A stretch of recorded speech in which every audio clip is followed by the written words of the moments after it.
حضرت امام زرقانی نے یہاں ایک بڑا خوبصورت واقعہ لکھا ہے کہ ایک دن حضور سیر کرتے کرتے مدنی زندگی میں باہر تشریف لے گئے. وہاں ایک قافلے نے پڑاؤ کیا ہوا تھا اور ان کے اونٹ چر رہے تھے. ایک سرخ رنگ کا اونٹ حضور کو پسند آ گیا.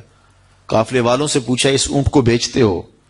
انہوں نے بیچنا تھا یا نہیں بیچنا تھا. حضور نے پوچھا تو کہا ہاں بیچتے ہیں. میرے شیخ کہتے ہیں میں دل ویچا میں جگر ویچا جے پیارا محمد آ جاوے نہیں میں اپنا سارا کر ویچا جے پیارا محمد آ جاوے. انہوں نے بیچنا تھا یا نہیں؟ کہا جی ہم بیچتے ہیں. اچھا کتنے کا بیچتے ہو؟ کہا جی اتنے کا. سودا طے ہو گیا.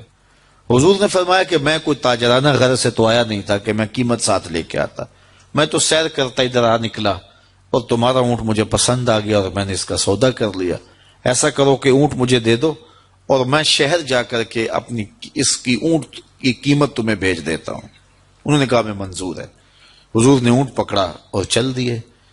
اور جب حضور جا رہے تھے تو وہ حضور کو دیکھتے رہے اور جب آقا کریم نظروں سے اوجھل ہو گئے تو وہ دلوں پہ ہاتھ رکھ کے کھڑے ہو گئے. تھوڑی دیر کے بعد سکتے سے جب باہر آئے تو ایک دوسرے سے پوچھنے لگے یار یہ شخص جو اونٹ ادھار لے گیا اس کا پتہ پوچھا تھا کسی نے؟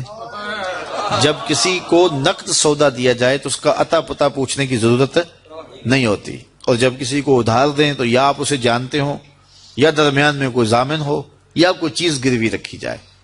اور کہا ایک شخص آیا تم نے اس کو اونٹ دے دیا اس کا پتہ بھی نہیں پوچھا, اس نے کوئی درمیان میں ضامن بھی نہیں دیا, تم نے کوئی شے بھی گروی نہیں رکھی اس کی.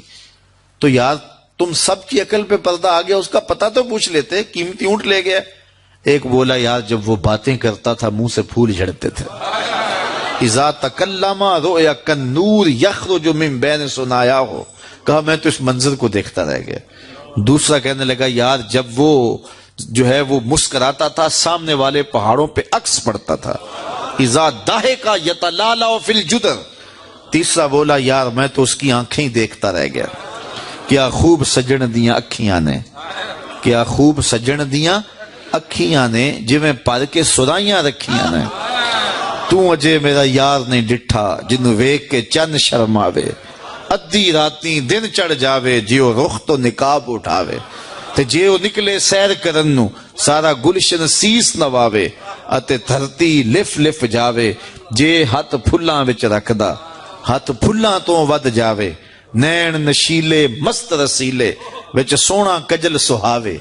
اکھ اگڑے تے انج پیا جاپے جویں میں خانہ کھل جاوے. توبہ توبہ حسن سجن دا چال نہ چلی جاوے.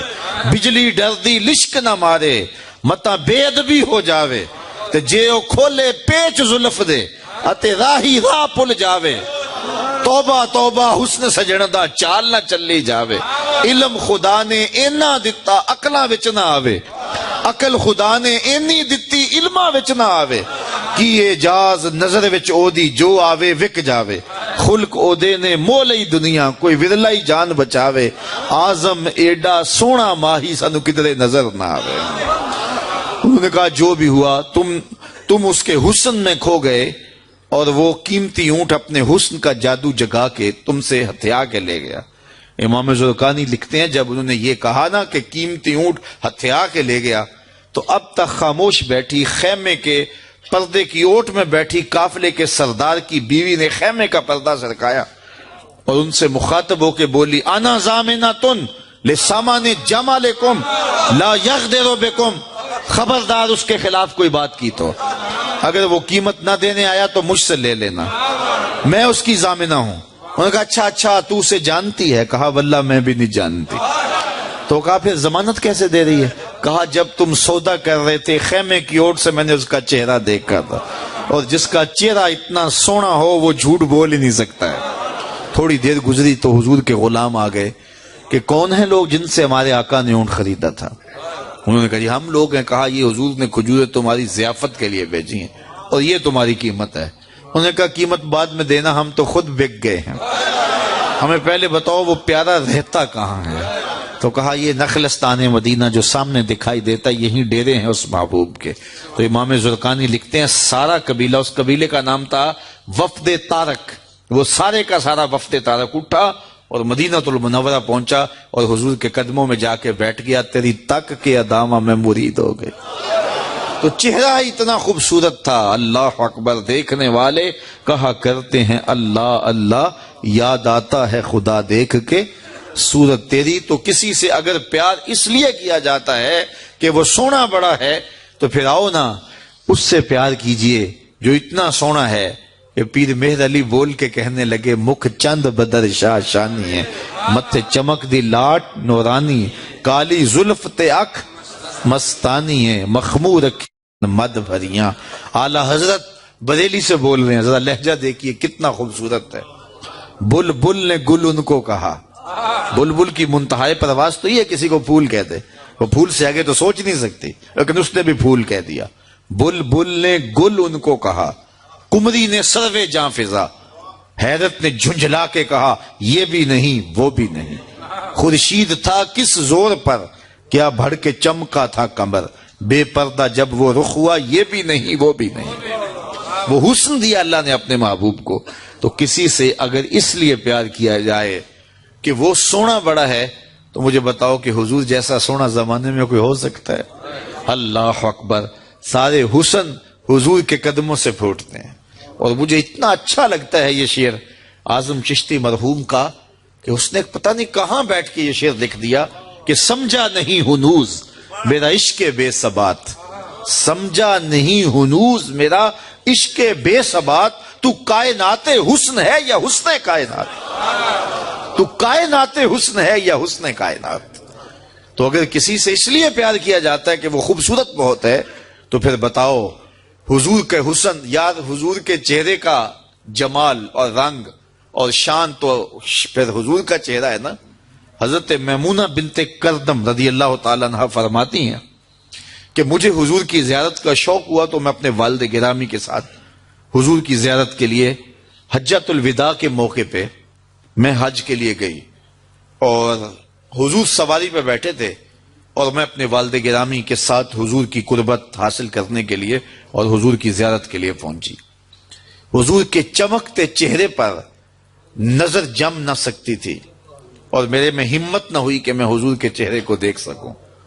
تو حضور سواری پہ بیٹھے تھے تو میں حضور کے پاؤں کو دیکھنے لگی۔ سبحان اللہ۔ فرماتی ہیں کہ حضور کے انگوٹھے کے ساتھ والی جو انگلی تھی اس کا قد باقی انگلیوں کی مناسبت سے لمبا تھا۔ فرماتی ہیں ما نسیتو فی ما نسیتو طول اصباحو، کہتی ہیں کہ آج تک اتنا عرصہ گزر گیا ہے، حضور کی مبارک انگوٹھے کے ساتھ والی انگلی کا حسن ہی میری نگاہوں سے زائل نہیں ہوتا۔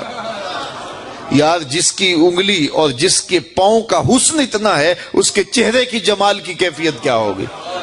وہ کسی شاعر نے کہا تھا نا کہ قدموں پہ جبیں کو رہنے دو، چہرے کا تصور مشکل ہے۔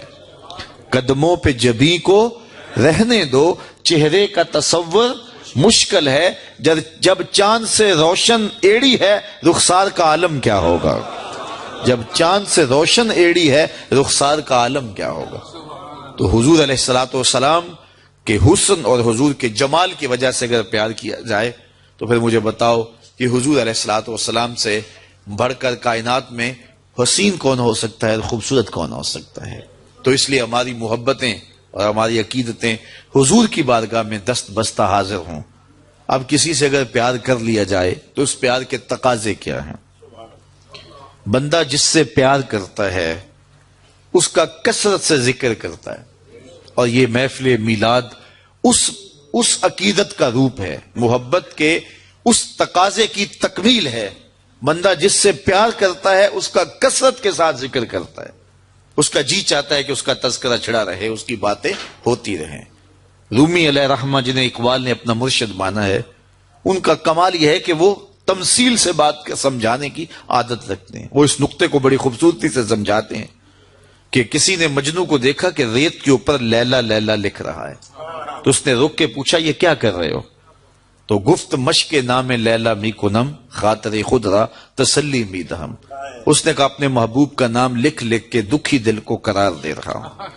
تو رومی کہتے ہیں کہ اگر مجنو کو لیلا کا نام تسکین دیتا ہے تو امتی کو حضور کا نام تسکین نہیں دیتا۔ اور میں تو کہا کرتا ہوں میں خانہ سہارا دیتا ہے نہ جام سہارا دیتا ہے، ہم کو تو مدینے والے کا ایک نام سہارا دیتا ہے. ٹھنڈ پڑ جاتی ہے سینے میں جب کسی کے لبوں پہ اس مبارک نام کا چراغاں ہوتا ہے. تو جس سے پیار کیا جاتا ہے اس کا کثرت سے ذکر کیا جاتا ہے. میاں صاحب نے بھی اپنے انداز میں کہا ہے نا, جو کسی دا عاشق ہوئے تے گل ہو سے دی کردا, 100 مکر بہانے کر کے مرنے ہو سے مردا. جب محبت کسی سے ہو تو پھر اس کا تذکرہ کسی نہ کسی بہانے چھڑا جاتا ہے. یہ نہیں ہو سکتا کہ طبیعت اچاٹ ہو جائے کہ یہ بات چھوڑو بھی نا. میں مختلف جگہوں پہ جاتا ہوں تو بعض لوگ پرچیاں دیتے ہیں جناب میلاد النبی کے ثبوت کے حوالے سے بھی کوئی بات کیجئے. تو میں کہتا ہوں کہ دلائل کی زبان میں ہمارے علماء بات کرتے ہیں اور کمال کر دیتے ہیں, لیکن میں کہا کرتا ہوں اپنے سادے لہجے میں, کیا حضور کے ذکر کے لیے بھی دلیل